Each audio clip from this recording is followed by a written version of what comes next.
Timeline, 5000 ans d'histoire, Richard Fremder. 1797, coup de tonnerre.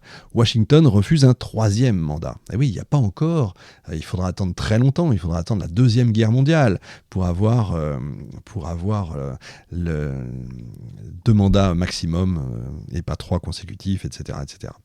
Alors le pays retient son souffle. Qui va lui succéder ?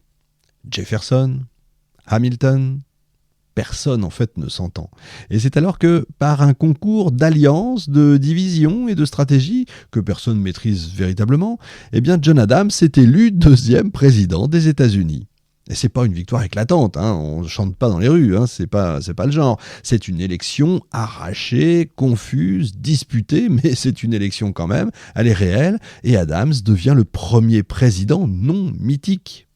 Le premier président humain, le premier président faillible. Et il entre dans un nouvel endroit, la Maison-Blanche, qui n'est pas encore la Maison-Blanche qu'on connaît aujourd'hui, c'est juste un bâtiment administratif avec une lourde conscience. Quand il entre en fait à la Maison-Blanche, elle est loin d'avoir la tête qu'elle a aujourd'hui. Il a conscience que Washington a laissé une ombre immense, que Adams ne pourra jamais rivaliser.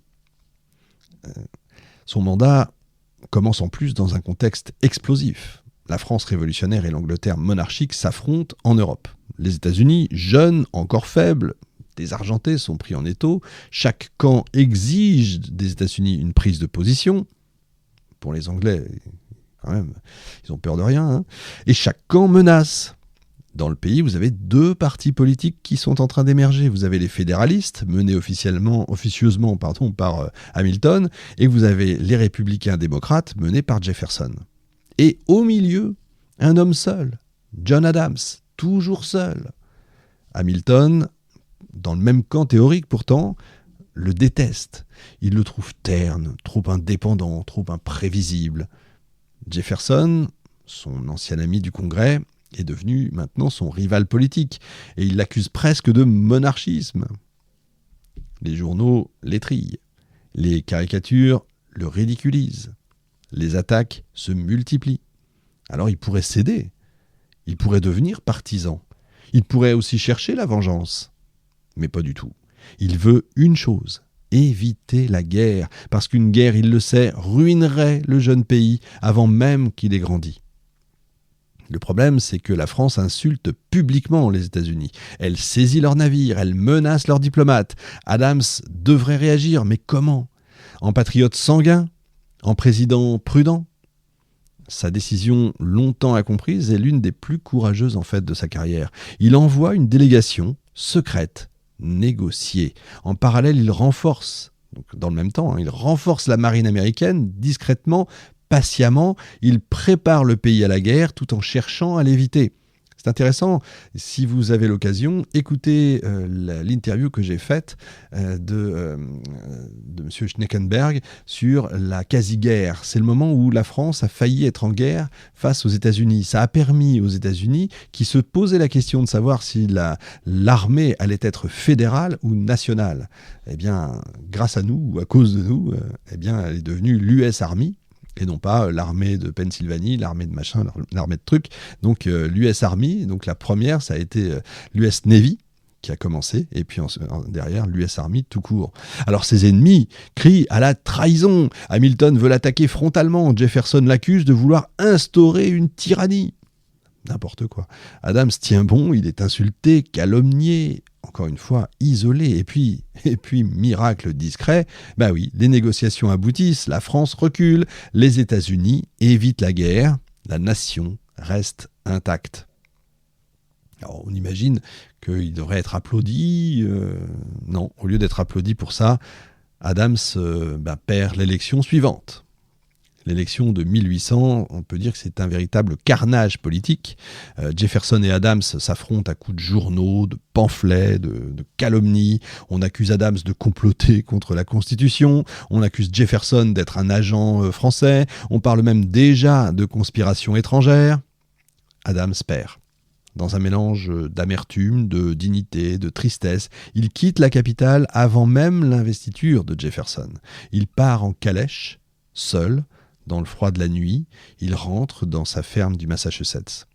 Le pays s'en rend pas compte encore, mais ce moment est quand même historique. C'est la première transition pacifique du pouvoir entre adversaires politiques dans une démocratie moderne et finalement apaisée. Et Adams, par sa défaite silencieuse, vient tout simplement d'en établir la norme.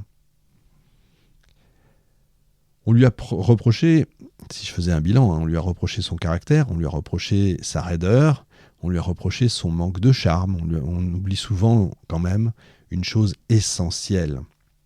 C'est Adams qui a gardé le pays en paix. C'est Adams qui a posé les bases de la marine. C'est Adams qui a évité une guerre suicidaire. C'est Adams qui a sauvé la jeune République et qui l'a même créée. Il repart chez lui comme il est venu. C'est un peu, si j'osais, c'est un peu Cincinnatus. Il repart chez lui comme il est venu, honnête, obstiné, parfois irascible, mais profondément fidèle à ce qu'il estime juste. Ce qu'il ignore encore, c'est qu'une dernière histoire, la plus belle, la plus poignante finalement, l'attend dans les décennies qui viennent. Une histoire d'amitié brisée, puis d'amitié retrouvée. Une histoire qui va se terminer dans un moment si symbolique qu'on croirait finalement une légende. Alors il rentre à Quincy, dans sa ferme du Massachusetts, en 1801. Il n'est plus président, il n'est plus vice-président, il n'est plus diplomate, il n'est plus rien, en tout cas aux yeux du monde politique. Mais dans sa maison, entouré des champs, des pommiers, de ses livres et d'une Abigail qui vieillit avec lui, Adams redevient John, un homme, un mari, un père et puis un grand-père. Le retrait de la vie politique, on l'imagine, c'est un peu une déchirure, mais aussi un apaisement. Alors il écrit, et il écrit beaucoup. Il lit encore plus. Il reçoit quelques visiteurs, pas trop. Il jardine, il réfléchit. J'allais dire, il cultive son jardin. Et il pense à un homme en particulier, Thomas Jefferson, devenu président à sa place. Deux amis, devenus ennemis. On oublie quand même souvent que ces deux hommes avaient été proches. À Philadelphie, souvenez-vous, ils avaient partagé des repas, des conversations longues, des idées ambitieuses. Adams avait soutenu Jefferson pour rédiger la Déclaration d'indépendance. Jefferson admirait l'énergie intellectuelle d'Adams. Et puis la politique, comme souvent, a tout brisé. Les journaux s'en sont mêlés, se sont mêlés de leurs divergences, ont accentué leurs divergences. Les partis les ont dressés l'un contre l'autre. Ils sont devenus adversaires et puis carrément ennemis, au point même de plus s'adresser la parole. Pendant plusieurs années, Adams rumine. Jefferson aussi, de son côté, dans sa plantation de Monticello, lui aussi rumine, il n'est plus président, il n'est plus rien non plus, et tous deux vieillissent dans la solitude de leur grandeur passée. Et puis un jour, quelque chose se produit. La lettre inattendue. On est en 1812. Un ami commun, le docteur Benjamin Rush, joue les entremetteurs.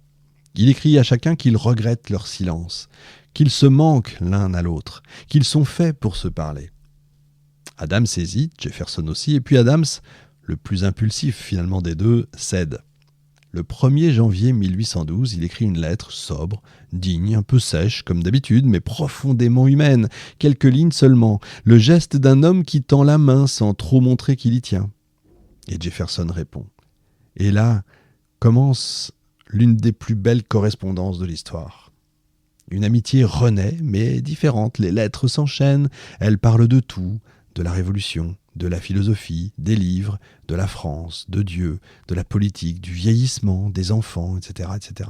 Elles sont brillantes, drôles, tendres, parfois piquantes, mais quelle histoire avec un grand H. Elles sont le reflet de deux esprits immenses qui enfin se comprennent. Jefferson est souple, charmeur, élégant, Adams est direct, franc, parfois brutal, ils n'ont pas changé, mais ensemble ils forment un duo d'une profondeur rare, le penseur et le moraliste, le rêveur et le concret. Et les lettres deviennent pour Adams une source de joie immense. Il le dit presque à Abigail qui sourit, elle qui n'a jamais adoré Jefferson, mais voit son mari revivre en discutant avec lui. C'est une véritable rédemption, une réconciliation, une façon, si vous voulez, de boucler la boucle. Deux hommes qui ont construit un pays et que la politique avait séparés se retrouvent enfin au terme de leur vie dans un dialogue pur, sincère et là, libéré de toute ambition. Timeline, 5000 ans d'histoire, Richard Fremder.